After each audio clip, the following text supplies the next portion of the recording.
This is a depiction found in the tomb of an Egyptian called Hui, who was the governor in ancient times of the Sinai Peninsula.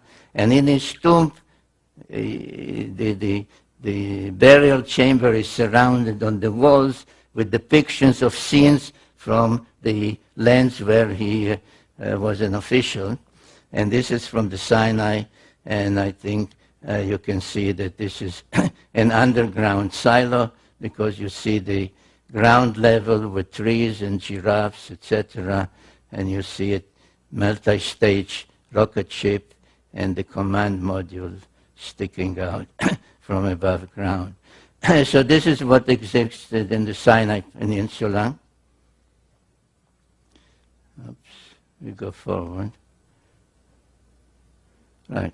And again, like in the Sumerian tales, there are Egyptian texts. The collection is called the Book of the Dead, because the Egyptian pharaohs claimed that they have, by being a pharaoh, they were divine, semi-divine, demigods, and had the right after they died, in an afterlife, to join the gods in an afterlife. So after they died, according to the Book of the Dead, they went on a simulated journey to the spaceport, to where the spacecraft or rocket ships are, and then to be taken aloft.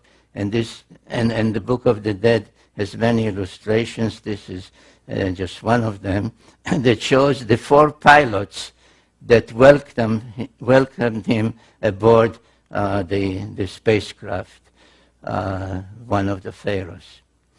So there's no doubt that there too the facility for being taken aloft did exist. However, it does not exist anymore.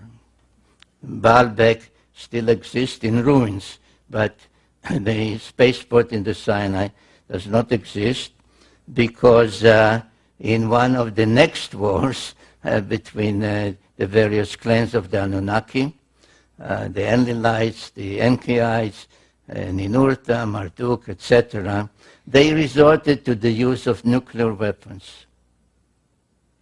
And the spaceport in the Sinai was a target. And you can see to this day 2 things. One is you can see the immense cavity to this day from space. This is a NASA photograph, and the crack in the peninsula is a result. And if you go there, which I did by myself and with a group, if you go there, you find in that particular spot, you find in the middle of pure white limestone mountains. Everything is pure white. You see a huge field with broken, burnt, and totally blackened rocks. And one of the visits, I took samples. They were tested. There's possibly some radioactivity, but it's inconclusive. But in 2024, almost 4,000 years ago, the Anunnaki resorted to the use of nuclear weapons.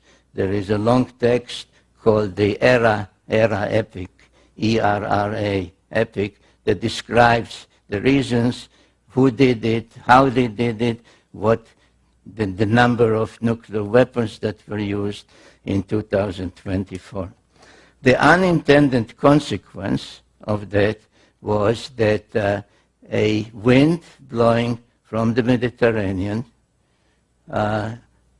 brought what they called in those texts, they're called lamentation texts, they called the evil wind that brought death to everything alive in Sumer.